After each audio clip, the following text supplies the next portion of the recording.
bonjour, sénateurs et sénatrices, bonjour une fois de plus. Il est chez nous 5h32.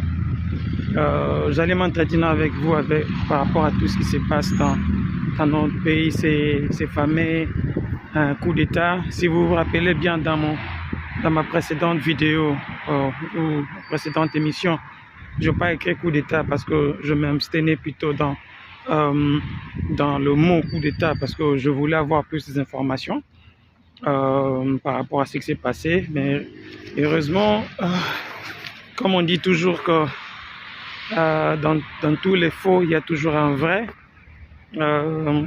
Présentement, là, on vient de nous donner des informations fiables. C'était la nuit, mais du fait que je me suis toujours dit, je sépare ma vie familiale avec celui de réseaux sociaux. Je ne voulais pas faire une vidéo parce que ma famille dormait déjà. Je ne voulais pas leur déranger. Très chers amis, Eza Pasipé Mawa. Vous savez, souvent je l'ai dit, je suis noir à 1000 et 100%. Mais des fois, on n'est pas fier de ce qui représente cette peau ici. C'est une peau plutôt qui, à tout moment, amène la honte dans beaucoup de choses. Beaucoup vont me contredire, mais attendez, je vais vous expliquer ce qui se passe dans notre pays. Très chers amis, vous vous rappelez encore de 2018, où avant les élections plutôt, lorsque M. Félix avait désisté, il ne voulait pas soutenir M. Martin Fayulu, il est allé et M. Kamer l'avait suivi. Les deux se sont retrouvés à Nairobi au Kenya pour faire un accord, travailler ensemble, porter le choix sur Félix. Et en 2023, ce sera maintenant le tour de M. Kamer. C'était un accord vraiment scellé où ils étaient d'accord, tous les deux partis s'étaient mis d'accord dans beaucoup de choses. Alors, nous on pensait que non, ces accords c'était sincère, ces accords c'était, ça venait réellement d'un désir où chacun voulait premièrement gouverner, deuxièmement aller de l'avant et troisièmement, surtout ce qui était plus important, c'était travailler ensemble. Pour moi, c'était vraiment très très important. Et beaucoup de gens l'ont soutenu, je vous dis beaucoup.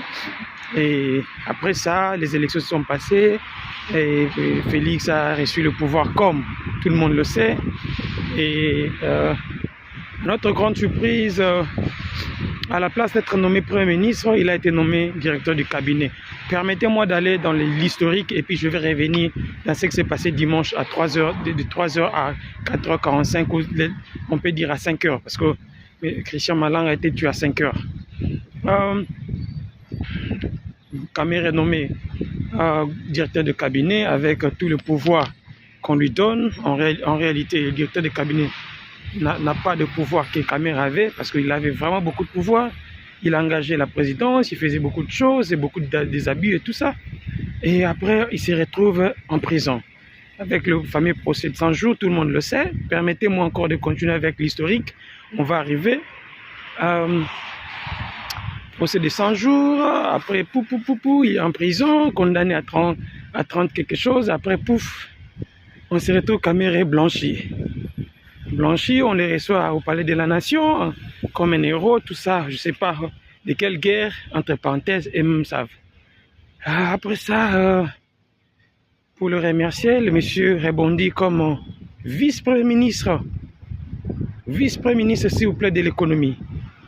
Parce que il y a deux ministres, il y a deux vice-ministres, il y a deux premiers ministres, mais lui maintenant c'était le vice-premier ministre de l'économie. On top of that, en plus de cela, excusez-moi, beaucoup de termes vont venir en anglais, on va s'habituer. En plus de cela, il est dans le présidium de l'Union Sacrée. L'Union Sacrée, c'est cette structure-là, cette plateforme-là qui soutient M. Félix. Mais en réalité, il y a une chose que beaucoup de gens ne savent pas de Kamer. Kamer, c'est un politicien, c'est un tacticien, c'est quelqu'un qui prend son temps, il n'est pas pressé dans ce qu'il fait. souvent les gens les traitent de tout sauf de rien. Mais souvent, lorsque vous regardez sa vie politique, il a été patient.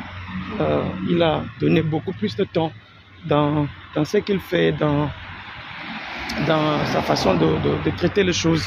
En réalité, M. Kamer est un monsieur très intelligent, mais simplement, il pêche par deux choses. Premièrement, le maître qu'il sert jusque-là est encore douteux.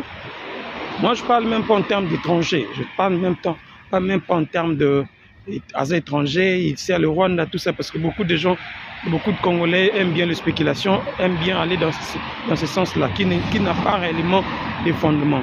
Moi, je me dis, le M. Kamer, premièrement, je ne sais pas de quel, il sert quel maître, c'est-à-dire en termes d'argent, il aime beaucoup d'argent, il aime tellement l'argent, il est prêt à tout pour de l'argent, premièrement.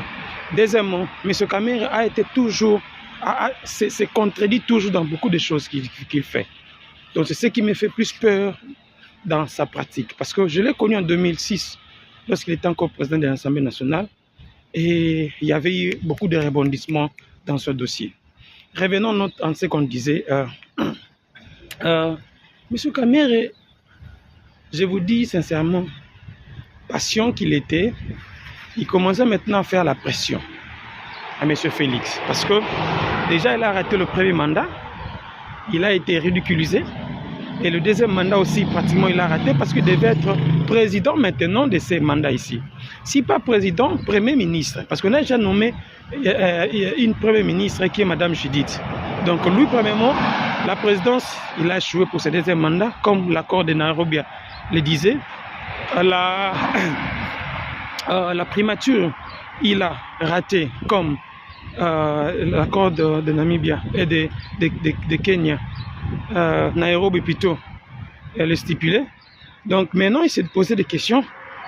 Où est-ce que allons-nous avec cet accord de Nairobi? Alors, ça suscitait un peu de doutes et il y avait vraiment beaucoup de choses qui s'est passées. M. Félix a organisé beaucoup de réunions secrètes avec son état-major. Beaucoup de réunions secrètes, je vous l'ai dit. Beaucoup, alors beaucoup. Alors, dans toutes ces réunions-là, M. Félix voulait voir comment soit récompenser Kamerhe ou carrément le mettre hors d'état de nuire. Et dans chaque réunion, la majeure partie, les propositions qui arrivaient, c'était plus le mettre hors d'état de nuire, en l'acquisant du travail en connivence avec le Rwanda, tout ça, par rapport à ses origines burundaises. C'est pour cela que vous avez vu même cette imbroglio tout autour de la présidence de l'Assemblée plutôt, où c'est lui en fait qui ne devait pas être confronté à Mbosso et à Bahati. Mais à sa grande surprise, il a vu Mbosso et Bahati et ils étaient obligés de départager par rapport à cette farfelue d'élection. Donc c'est un peu ça. Mais ce qui était plus grave, lorsque les élections se sont passées, de l'Union sacrée, je dis bien, c'est lui pour choisir le président de l'Assemblée nationale, lorsque M. Félix a reçu M. Kamer dans son cabinet, dans son bureau de l'OUA, M. Kamer lui a rappelé, parce que si vous vous rappelez encore, à sa sortie, il a dit pas de commentaires, non comment. Et les journalistes étaient très clairs en disant il n'y a pas eu d'infiltration dans ce qu'ils se sont dit. Mais par rapport aux gens qui étaient avec Kamer, ils disent que non, M. Kamer avait un ton ferme en lui disant Monsieur le Président, nous avons des accords, je vous ai soutenu pendant tous ces 6 ans, pratiquement 7 ans, même parce que c'était même avant les élections. Et maintenant, c'est le temps, mon temps maintenant est arrivé pour faire quelque chose. Ça veut dire, Kamer exigeait aussi que si les accords ne pouvaient pas se passer, les accords de Nairobi bien sûr, comme prévu, du moins, ils devaient être récompensés d'une autre manière. Pas simplement l'Assemblée nationale, mais c'est aussi avoir un certain pouvoir illimitée pour essayer de décider dans ce qui va se passer en 2028. Mais malheureusement, lorsque M. Félix est resté, il a été frustré par cette déclaration. Vous savez comment il est soiffé de pouvoir. Vous savez comment il est prêt à tout. C'est pour cela qu'il a fait cette réunion-là, le samedi, en disant que nous devons maintenir le pouvoir le plus longtemps possible, en pensant que c'est dans le sens où l'un d'entre eux, après, en 2028, va prendre la présidence. Mais c'était pas ça, c'était en demandant que non, nous devons modifier la Constitution pour que je puisse demeurer au pouvoir pendant longtemps possible. C'était en fait, c'est sa façon de dire, mais indirectement. Alors, M. Kamere a compris le message très bien, parce que c'est un politicien chevronné. Je vous dis, Kamere, beaucoup de gens ne le connaissent pas. Peut-être pensent que non, il a commencé la politique aujourd'hui bien. C'est vraiment quelqu'un de très intelligent. Et il sait ce qu'il fait. Il sait comment jouer ses cartes. La majeure partie, M. Kamere, partout où il est passé, il a été toujours vainqueur dans beaucoup de choses. Et les dimanches à 3 h du matin, on nous crée ces scénarios. Enfin, les scénarios, c'est quoi? Monsieur Félix, vous vous rappelez encore, je vous ai dit, il y avait beaucoup de réunions secrètes qui se sont passées à la présidence pour essayer de voir comment est-ce qu'on peut finir avec l'histoire de Kamere. La conclusion était qu'on l'élimine physiquement. On l'élimine comme un accident. Carrément, c'est un cambriolage et tout ça. Et puis, il a été éliminé. Mais beaucoup de gens ne le savaient pas que M. Kamere aussi était informé de beaucoup de choses. Parce que lorsqu'il travaillait à la présidence, il avait laissé ses pions. Il avait beaucoup laissé ses pions et il savait ce qui s'est passé, il savait ce qui s'est trimballé. Et il ne voulait pas le dire, mais il était toujours serein. C'est ce que j'aime en lui. Il connaît ce que l'ennemi fait, mais il est serein. Il est calme, il fait comme si rien n'est, mais il sait quand même ce que les gens trimballent. Le jour, l'heure, la personne, comment ça va se passer, M. Kamere le savait. Parce que vous vous rendez compte qu'avec tout l'arsenal que Christian Malanga est allé avec chez M. Kamere, il n'a pas su ne fût-ce que teindre l'une de ses fenêtres. Il a simplement tué les gardes qui étaient à l'extérieur.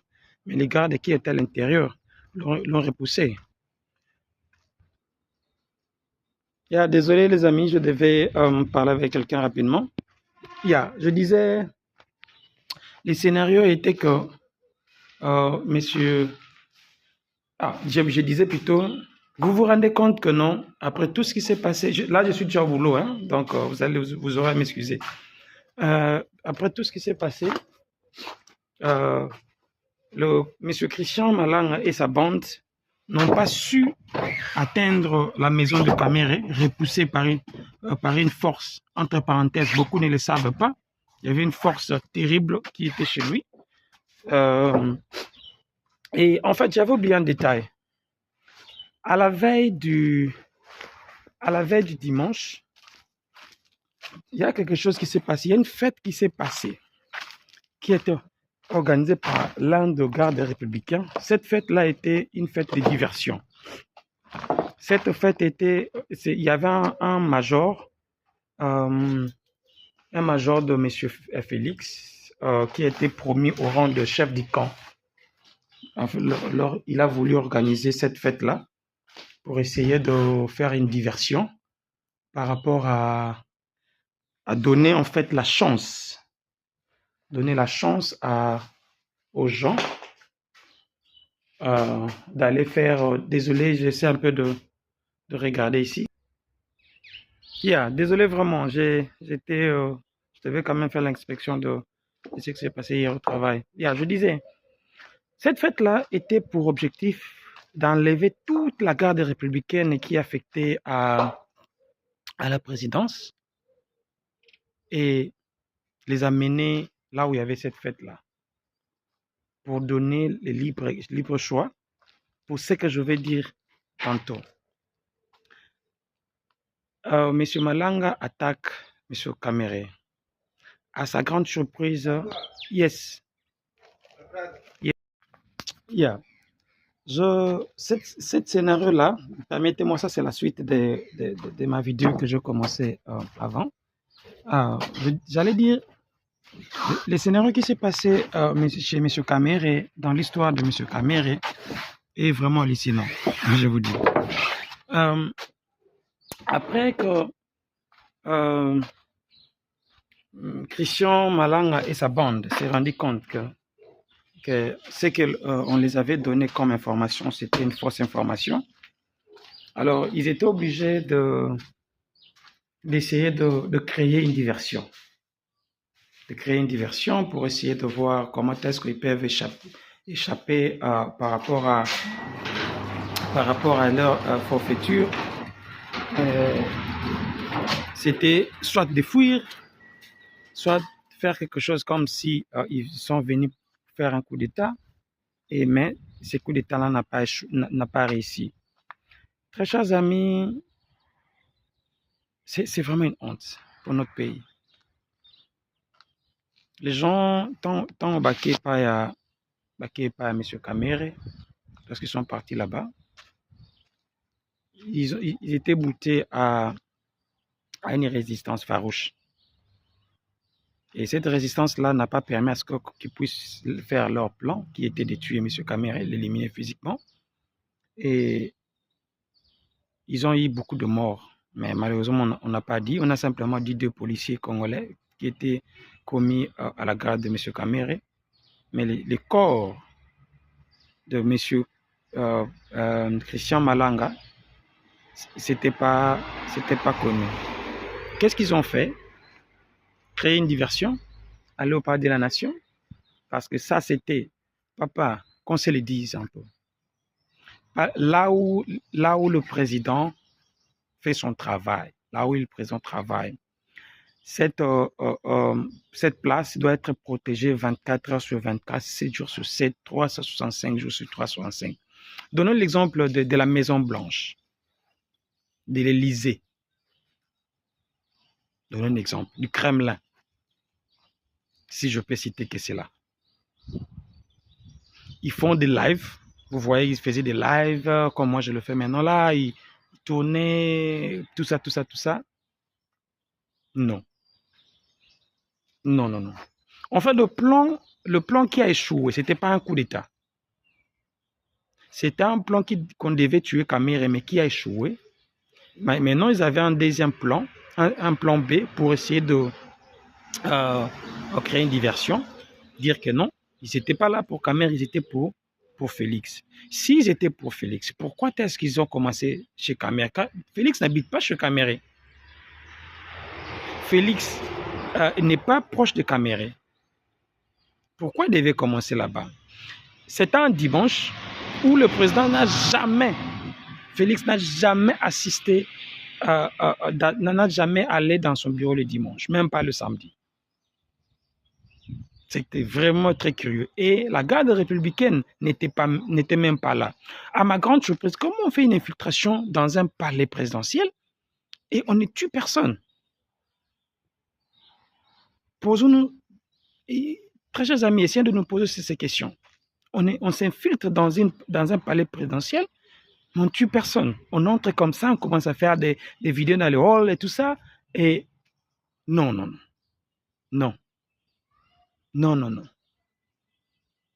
C'est lorsque j'ai eu beaucoup d'informations qu'on me dira par rapport à M. Kamere que je dis, ça c'est vrai. Ça c'est vrai parce qu'en réalité, ce qui s'est passé, c'était... En fait, la conclusion c'est quoi? Christian a été tué, pourquoi? Il a été tué parce que si l'opération ne réussit pas en réalité, si on l'arrête, il doit dire les vérités. Alors, la moindre chose, on doit les tuer.